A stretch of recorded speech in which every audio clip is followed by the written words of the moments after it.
కాంగ్రెస్ ఏడాది పాలనలో 105 మంది ఆటో డ్రైవర్లు మనోవేదనతో మృతి చెందారన్నారు మాజీ చీఫ్ విప్ దాస్యం వినయ్ భాస్కర్.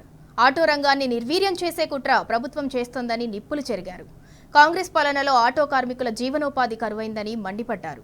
హన్మకొండ జిల్లాలోని బీఆర్ఎస్ పార్టీ కార్యాలయంలో ఏర్పాటు చేసిన త్రిచక్ర పొదుపు సహాయ సహకార సంఘం 4వ మహాసభకు దాస్యం వినయ్ భాస్కర్ హాజరయ్యారు.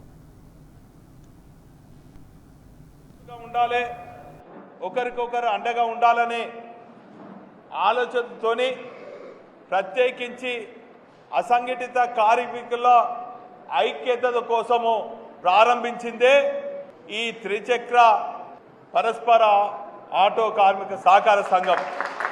త్రిచక్ర పొదుపు సంఘం కుటుంబ సభ్యునిగా నేను గతంలో ఇప్పుడు రాబోయే రోజులలో ఈ సంఘాన్ని బలోపేతం కోసం కానీ సంఘ సభ్యులకు పరస్పర సహకారం కోసం కూడా ముందు నడిచినటువంటి విషయాన్ని ఈ సందర్భంగా గుర్తు చేస్తున్నాం. మా సభ్యులు కరోనా కారణంగా 30 మంది చనిపోతే వారికి మరి ఈ సొసైటీ ద్వారా బీమా సౌకర్యం చేసి మరి 30 మందికి 1,10,000 ఆర్థిక సాయం చేసి ఈరోజు ఇప్పటికి కూడా ఆ కుటుంబ సభ్యుల మరి బాగోగులు కూడా తెలుసుకొని వారికి అండగా ఉన్నటువంటి విషయాన్ని ఈ త్రిచక్ర పొదుపు సంఘం ద్వారా మీకు అందరు కూడా తెలియజేస్తున్నాం.